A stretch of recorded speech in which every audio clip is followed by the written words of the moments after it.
Hi, everyone. Welcome to the show. This is Eric. Today, I want to talk about something that I see as being one of the most vital things all of us can be involved in, and that's working on you, as in, if I can say this right, working on ourselves. Maybe that's the better way to put it. And I say it's so vitally important because it's seemingly one of the most ignored things out there. And believe me, I think post pandemic here in 2025, there is more awareness, and we're, I think, doing better at this than we have historically. But there's a pace thing going on. It's almost what I would consider the extrinsic and the intrinsic. And I'm going to give you some examples of what I mean about that here in a little bit. But the reality is that we are bombarded with all of this extrinsic forces. And these things are driving decision making. They're putting us in situations where we may be making decisions that really are not a fit for who we are, right? And that who we are thing is a part of this deal as far as connecting to working on ourselves, because there's many people who don't know who they are. So it kind of becomes an even more complex thing to solve, if you will, or to figure out. Let me give you some examples of what I mean by the extrinsic forces. This could be anything from pressure from family and friends to live in a certain area, to work in a certain type of job, to make a certain amount of money. And these voices are powerful, especially if they're from influential people in your life. It also relates to the extrinsic forces of marketing, buying decisions that are associated with that. And an example for you would be in my own life, I as a used to be the type of person that I would buy a new car, every 2 or 3 years. I'd get the itch, get tired of the other one, want to go to a new one, right? And I just would look, and it would be one of these things where it would be, um, the latest this, the latest that, this particular manufacturer has this feature, this one has a different feature. And I would just regularly do that. And in many ways, I don't think I really was that contented at all through that process. And the correlation during that time in my life, my adult life, I really didn't know Eric very well. So if I don't know myself very well, and if the extrinsic force is powerful enough, I'll go with that. If if a person that works the kind of work or has the kind of job I have and the position I have, if those people buy this type of vehicle, then that's what I did. I felt that pressure.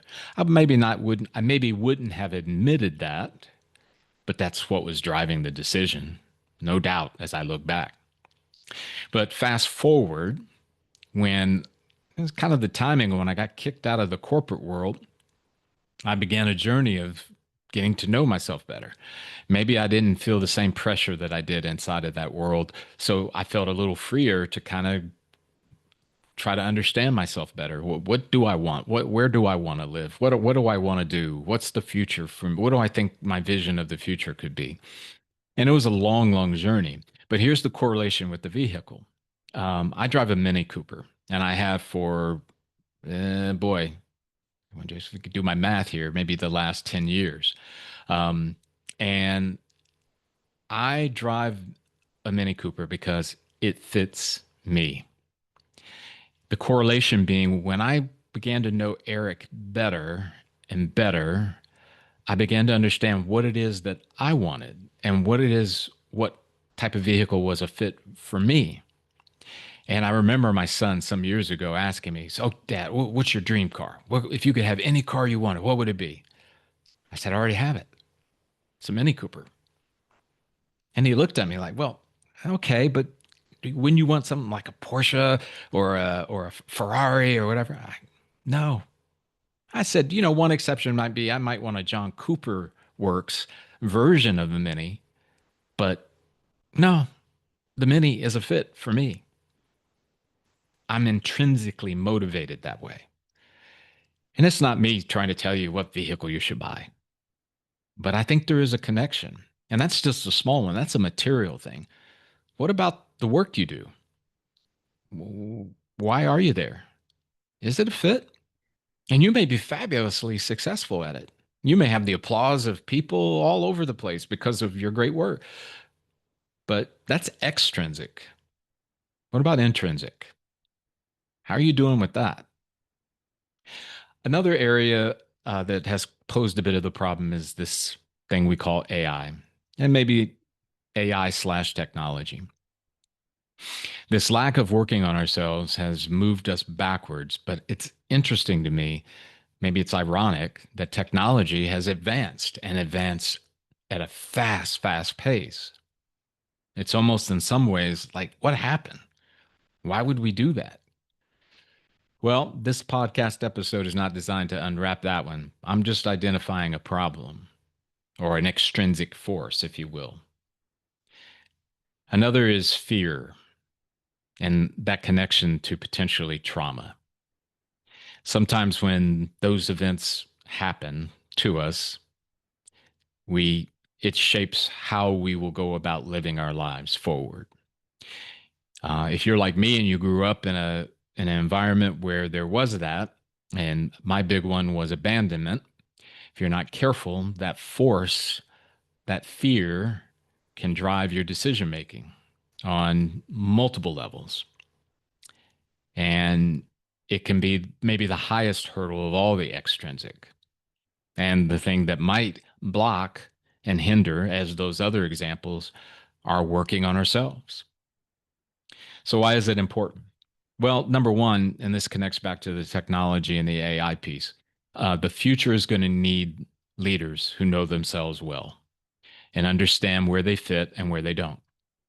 And I believe firmly that as AI continues to disrupt, if not take over, a lot of the analytical, technical stuff, we're going to be left with the other side of the equation, which for spirit of EQ would be the spiritual and the emotional.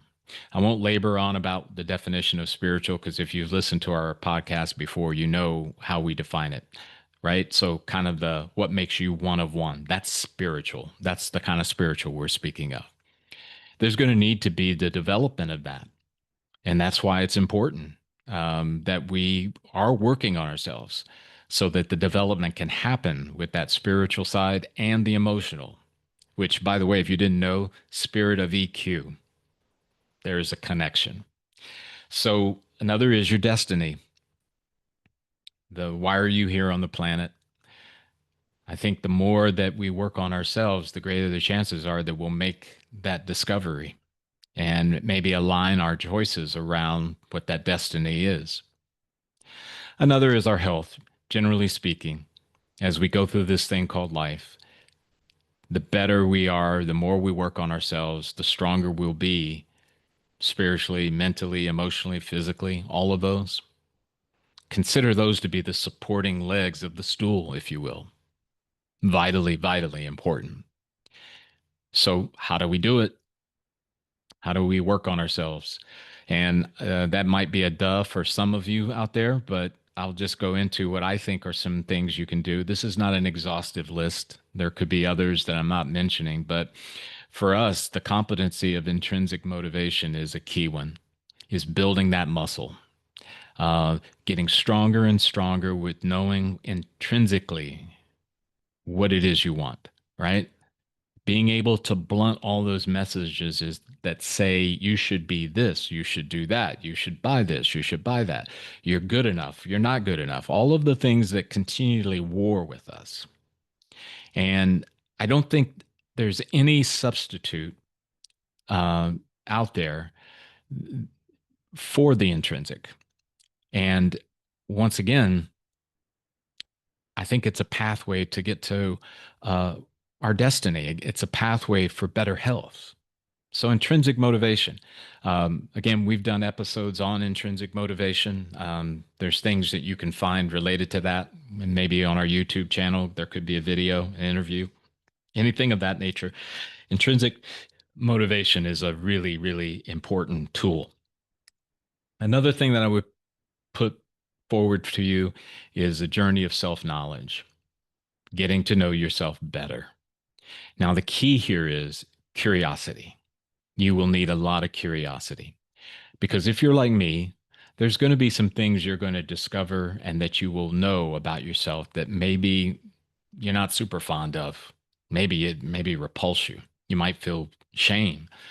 And if you need help beyond what you can muster, that's the value of therapy. That's the value of a pastor or a priest or what have you. Someone that can maybe come alongside of you as you are navigating this knowledge of yourself.